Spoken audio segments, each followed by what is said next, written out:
2024 लोकसभा चुनाव के लिए वक्त बेहद कम बचा है। ऐसे में प्रचार प्रसार और जोड़ तोड़ का दौर भी खूब देखने को मिल रहा है। जिसकी बात जिधर बन रही है वो शोर करवट ले रहा है, तो कोई अकेले ही चुनावी मैदान में ताल ठोकने की हुंकार भर रहा है। हम बात कर रहे हैं राष्ट्रीय शोषित समाज पार्टी के राष्ट्रीय अध्यक्ष और पूर्व कैबिनेट मंत्री स्वामी प्रसाद मौर्य की।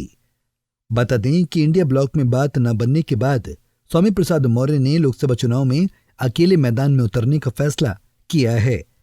उन्होंने 2 लोकसभा सीटों पर अपनी पार्टी के उम्मीदवारों के नाम का भी ऐलान कर दिया है। साथ ही उन्होंने कहा कि वो जल्द ही अन्य लोकसभा सीटों पर भी अपनी पार्टी के प्रत्याशियों के नाम का ऐलान करेंगे।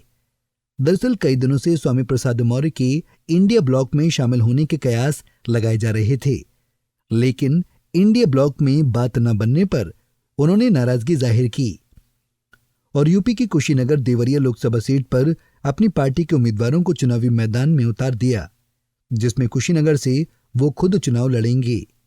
बता दें कि इंडिया ब्लॉक की ओर से कोई जवाब न मिलने से आहत स्वामी प्रसाद मौर्य ने सोशल मीडिया हैंडल एक्स पर एक लंबा चौड़ा पोस्ट साझा किया है, जिसमें उन्होंने कहा कि राष्ट्रीय शोषित समाज पार्टी के गठन दिनांक 22 फरवरी से लेकर आज तक निरंतर इंडिया गठबंधन को जिताने और मजबूत बनाने का प्रयास करता चला आ रहा हूं। इसी क्रम में देशवासियों से हमने अपील भी किया कि संविधान बचाओ, भाजपा हटाओ, लोकतंत्र बचाओ, भाजपा हटाओ, देश बचाओ, भाजपा हटाओ।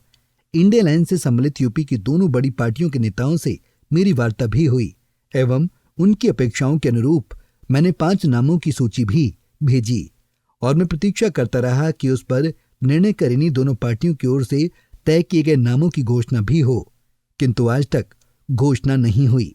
आज तो लंबी प्रतीक्षा के बाद लोकसभा कुशीनगर की जनता की मांग को देखते हुए कुशीनगर की जनता के सम्मान, स्वाभिमान व विकास का संकल्प लेकर मैं कुशीनगर लोकसभा के प्रत्याशी के रूप में कुशीनगर की जनता को समर्पित कर रहा हूं तथा देवरिया लोकसभा में राष्ट्रीय शोषित समाज पार्टी के प्रत्याशी एसएन चौहान होंगे। शेष नामों की घोषणा भी शीघ्र की जाएगी। अब देखना यह है कि इंडिया गठबंधन में सम्मिलित दल मुझे इंडिया गठबंधन का हिस्सा मानते हैं या भीम आर्मी प्रमुख चंद्रशेखर आजाद एवं अपना दल कमेरावादी पल्लवी पटेल की तरह गठबंधन का हिस्सा न होने का प्रमाण पत्र देते हैं। बता दें कि स्वामी प्रसाद मौर्य 2022 के विधानसभा चुनाव से पहले बीजेपी छोड़कर समाजवादी पार्टी में शामिल हो गए थे।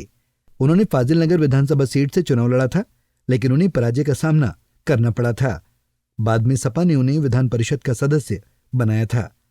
हालांकि सनातन धर्म से संबंधित टिप्पणियों को लेकर पार्टी के अंदर उनका विरोध भी हुआ था, जिसके बाद उन्होंने सपा से नाता तोड़कर राष्ट्रीय शोषित समाज पार्टी का झंडा थाम लिया था। पंजाब केसरी टीवी के लिए लखनऊ से अश्विनी कुमार की रिपोर्ट। हमसे जुड़े रहने के लिए हमारे YouTube चैनल को सब्सक्राइब करें और नई वीडियो की नोटिफिकेशन के लिए बेल आइकॉन को दबाएं। अगर आप ये वीडियो Facebook पर देख रहे हैं तो लाइक जरूर करें और ज्यादा से ज्यादा शेयर करें। धन्यवाद।